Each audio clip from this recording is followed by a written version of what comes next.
मैं गांव में प्राइमरी स्कूल में पढ़ता था। वहां पर पढ़ाने वाले एक पंडित जी थे, एक मौलवी साहब थे। मौलवी साहब पढ़ाते भी थे और फिजिकल ट्रेनिंग जो होती है, फिजिकल एक्सरसाइज, वो भी कराते थे। मुझे याद है कि यदि हमारी एक्सरसाइज ठीक नहीं होती थी तो एक पतली सी छड़ी हुआ करती थी, स्टिक।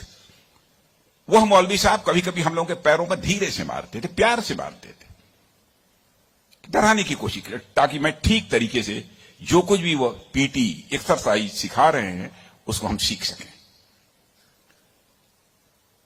उसके बाद 38-39 इयर्स की एज में मैं जब उत्तर प्रदेश का एजुकेशन मिनिस्टर बना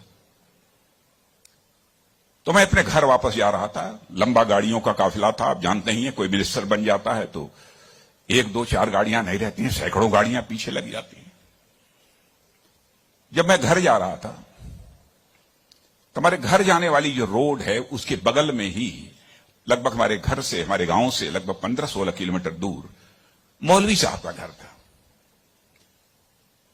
मौलवी साहब रिटायर कर चुके थे, बुजुर्ग हो गए थे, आंखों से दिखाई नहीं देता था। उनको मालूम हुआ कि जिस बच्चे को प्राइमरी स्कूल में हमने एजुकेशन दी है, आज वो हमारा बच्चा इस प्रदेश का एजुकेशन मिनिस्टर होकर इसी सड़क से गुजरने वाला है। मौलवी साहब आंखें बंद किए हुए, आंखों से दिखाई नहीं देता था, और उनके 2-3 बच्चे उनके बगल में खड़े। जो सज्जन हमारे साथ बैठे थे गाड़ियों में, हमारे काफिले में, उन्होंने कहा कि देखिए, यही मौलवी साहब ने आपको पढ़ाया था, मौलवी साहब का गांव है। मित्रों, मैं अपने जज्बे को रोक नहीं सका। मैंने गाड़ी बैक कराई और मौलवी साहब आंखें बंद किए हुए, दोनों हाथों में हार लिए हुए खड़े थे। राजनाथ सिंह ने सुनाई अपने मौलवी साहब शिक्षक की कहानी, छात्रों को गुरु की महिमा बताई। रक्षा मंत्री ने लखनऊ के इंटीग्रल यूनिवर्सिटी के दीक्षांत समारोह के दौरान सफल अभ्यर्थियों के बीच डिग्री का वितरण किया। इस दौरान उन्होंने छात्रों के जीवन का मंत्र दिया। सफलता के साथ साथ असफलता को स्वीकार करने की भी बात कही। जीवन के रहस्यों को बताते हुए राजनाथ सिंह ने कहा कि जीवन के प्रति सकारात्मक सोच ही आपको सफल बनाएगी। विफलता के बीच से अगर आप सकारात्मकता को ढूंढते हैं तो आपको सफल होने से कोई नहीं रोक सकता। राजनाथ सिंह ने अपनी शिक्षा का भी जिक्र किया। राजनीति में आने से पहले अपने शिक्षक होने की बात भी छात्रों से कही। इसके अलावा गांव के प्राइमरी स्कूल में पढ़ाने वाले मौलवी शिक्षक का भी जिक्र किया। जब तक न सफल हो नींद चैन को त्यागो तुम, संघर्ष का मैदान छोड़ मत भागो तुम, कुछ किए बिना ही जय जयकार नहीं होती, कोशिश करने वालों की कभी हार नहीं होती। और मित्रों, आज के बाद जब आप कैंपस से बाहर निकलेंगे तो आपके टीचर्स, मैं कहना चाहूंगा, भले ही यहीं रह जाएं, जो सारे टीचर्स यहां पर बैठे हैं, लेकिन सबकी, सारे आपके टीचर्स की ब्लेसिंग, दुआ, आशीर्वाद सदैव जिंदगी में आपके साथ होगा, चाहे आप जिंदगी के किसी भी मुकाम पर क्यों न पहुंच जाएं। मैं अपनी जिंदगी का एक उदाहरण आपको देना चाहता हूं।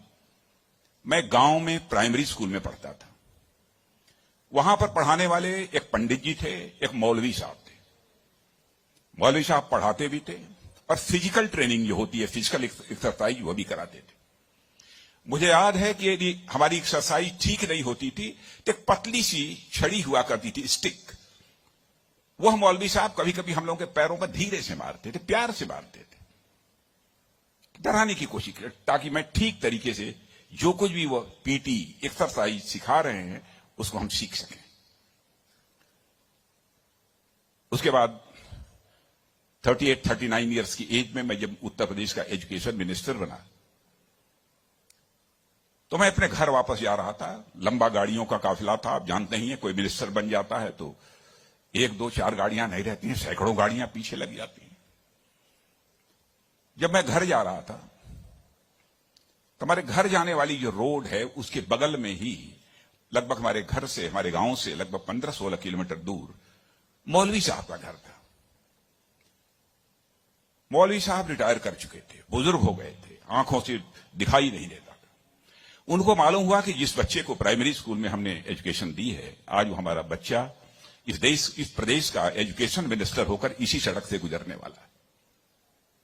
मौलवी साहब आंखें बंद किए हुए, आंखों से दिखाई नहीं देता था, और उनके 2-3 बच्चे उनके बगल में खड़े। जो सज्जन हमारे साथ बैठे थे गाड़ियों में, हमारे काफिले में, उन्होंने कहा कि देखिए, यही मौलवी साहब ने आपको पढ़ाया था, मौलवी साहब का गांव है। मित्रों, मैं अपने जज्बे को रोक नहीं सका। मैंने गाड़ी बैक कराई और मौलवी साहब आंखें बंद किए हुए, दोनों हाथों में हार लिए हुए खड़े थे।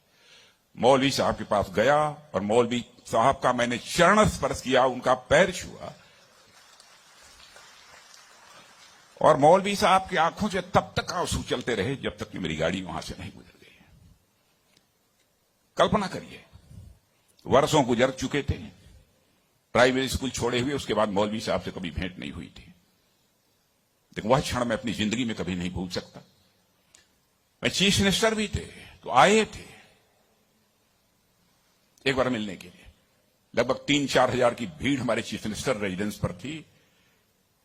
किसी ने बतलाया कि वो सज्जन आए हैं, वो कह रहे हैं कि मैं तुम्हारे सीएम को मैंने पढ़ाया है। मैंने कहा है, कहा वो खड़े हैं। तो मैंने देखा कि मौलवी साहब, उनके बच्चे उनको पकड़ कर लाए। मौलवी साहब को मैंने बुलाया, बगल में चेयर पर बैठाया और उनका मैंने चरण स्पर्श किया। बच्चों, आपसे कहना चाहता हूं, बहुत लोग आजकल सो कॉल्ड प्रोग्रेसिव्स की मैं बात करना चाहता हूं।